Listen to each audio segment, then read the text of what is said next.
Okay, it's Thursday, January 29th. A heck of a day. Um, I'll start out by saying that I was in the short and I got spooked and I just took my profit, and man, did it run another 800 points. But million points. I was proud of myself for not chasing it. There was a couple pullbacks, but it was, the NQ was a little bucking bronco today, and I did not want to jump on that and give my money back. But I'll tell you what, called the bottom with you there at those rubber. Didn't we? Oh, man. Look at that. Nailed it here and here. Yep, I got some. Nailed the bottom of the market. I got some longs in that, so I was pretty happy. Yep. But anyway, if you could review it for us. I'll go through mine. Yeah. So I'll go through.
Side of it, if we collapse below the 7,975, that was like step one as far as a decision, and then it had to break the has to hold here at 575.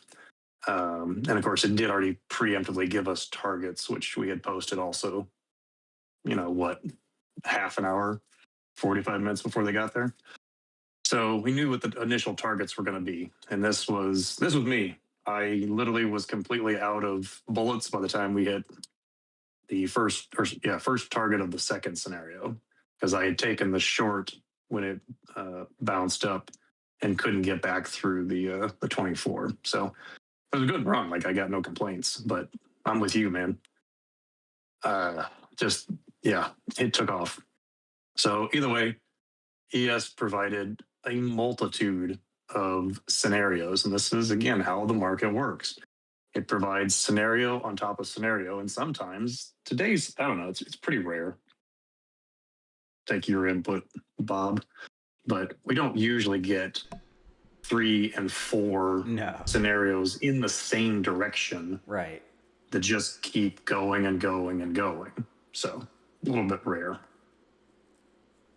But the next big one here, which is why we blocked it, made this big giant blue box here to really signify to folks that, like, man, if we lose this level here, like, yes, this has all been in and of itself a pretty decent drop, but if we lose here at 77.5, then please be prepared, because this whole block all the way down to potentially this rubber band here is all possible. So quite a drop.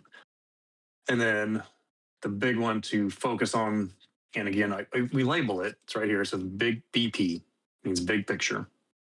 Big picture means it's a bigger concept. So don't get too fixated on it, but it's a big deal depending upon what the market ultimately decides to do at this level. So either way, we had additional targets to the downside. And as it started slowing down, I'm sitting there watching the information come in. And sure enough, they gave us a hurdle right here at 97 quarter.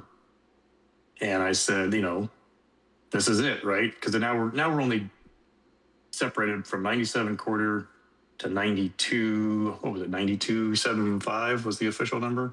Let me see. Yeah, 92.75. So it's only a 5-point spread. And I was like, this could be it. This could be where the market basically pauses. So you use the hurdle as the kind of the slightly more aggressive, buy to the rubber band itself. And I took this thing all the way up personally back to second target of the second scenario. So yeah, that was my big victory. I had a little bit on the front end and then a whole lot on the back end, Yeah, which was great. I realized my audio wasn't on when I was talking earlier. So what I was telling George when we first came on is I was in that short and something spooked me out. I just took my profit and then it ran without me. But I was proud of myself for not chasing it because every time I chase it, that's where it turns. So, Yep. but yeah, Yep. just like you, George, I was watching down there those rubber bands, and as soon as that sucker turned, I think I probably did more of the ES on this one down here. But as soon as it turned, I think I traded like 6 different accounts. I'd do one account, and then that was going well, and just cycling through the Oh, okay. accounts. Yeah. Cycling through like, all right, made some money, made some money, Yep. made some money. Yep. Nice. It's the way another good friend of mine, he trades also the same way. Just, he's like, this way I can never get in a position where I've burned, 12 accounts all in the same day. And I was like, well, yeah, but now you also are missing the opportunity of having a really great day on 12 accounts. I tease each other about how that obviously works out. Yeah, I told my best friend I should have had at least a $2,000 day, and it was only 400. But you know what? 400 is better than being negative, so I'll take it. Right? Take positive every single day. Yeah, this has been these last 3 days, I would call it 2, 3 days in the market. Definitely last 2 days for sure. I guess it's probably like even last 4 days. The amount of volume we're seeing right now is just this is yeah. If you don't have these targets, if you don't know generally speaking where are we going and where could this thing possibly stop, this is a rough market. So, but I think we nailed it pretty well after it hit the hurdle. It was pretty quick actually. They gave up the information really fast. When we got down here, I think I had this scenario posted. No, we had this scenario posted really fast, the first small one. And then as it was climbing, we got to expected low. That's when they revealed like if this pushes through, then there's a second scenario to the upside. I just kind of remember thinking, really? You're going to take it all the way back up, huh? Okay. Sure enough, there they did. And that's the funny thing about the core. We get new lines at 10:30, and by that point, it already knows what happened that morning, and it takes that into consideration. So even though we had dropped an awful lot, it's like, well, we're only at expected low. I've seen a lot of times where to bounce back up to the POC. So that was in the back of my head too when I was seeing your rubber bands. I was like, I didn't stay into the POC, but we did finally get to it at about 4 o'clock. So dang near almost got back to the 9:30 open. It was a pretty amazing day. Right? It was an amazing day. So this is the NQ. Again, they always have it's typical that they don't follow each other identically, but they do have a very similar, bias with one another on the most part. But here they didn't have any additional, like the start of the morning in the pre-market. Right. There was no like hurdle or decision point. There was nothing up there. So when we started, like we were already here we started talking at 9:20. So yeah, I remember this one. So yeah, we were already saying like, guys, we're already sitting on top of the decision point. We're already there. The only thing that they have left to do here is to get through the hurdle. And if they can get through the hurdle, again, same thing. Here are the 3 targets. They had another decision point and another decision point. So again, very, very like that's 3, 1, 2, 3 in a row. Not your typical day, but when this stuff starts compiling like this, it can be, well, like today. it can just be an absolutely massive day in today's case in both directions. But we called all this out. We had all the downside targets called out probably what, an hour ahead of time, Oh, all the way to the rubber band. Yeah, definitely. So we knew really what to watch if we got down that far, and that's always the question: is will we make it that far? But you can kind of see that day in and day out. You can see how the market reacts when you have these super extended moves and they make it all the way to the rubber band. They kind of just exhaust themselves, quite frankly. And they'll either get to the rubber band and do this action and just rip back the other way, or they'll get down here and they sort of consolidate. Obviously, if they start consolidating, your day's pretty much toast. You need to stop trading. But they had these called out to the upside, and this was it. I was like, we got to either get through 906, or this thing is coming not only is this thing coming all the way back down to where it has been, but it's going to go much further down if we can't get back through 906. So here we are. We made it back through 906. True. We're okay. The market's not falling apart. Not yet. Yep, that's a pretty good wrap up to an amazing day. Yeah. My goodness. I was exhausted. I'm not gonna lie. Like right about 11:30, like the amount of stuff that was coming through, I was just like, I gotta go lay down. It was an exhausting day.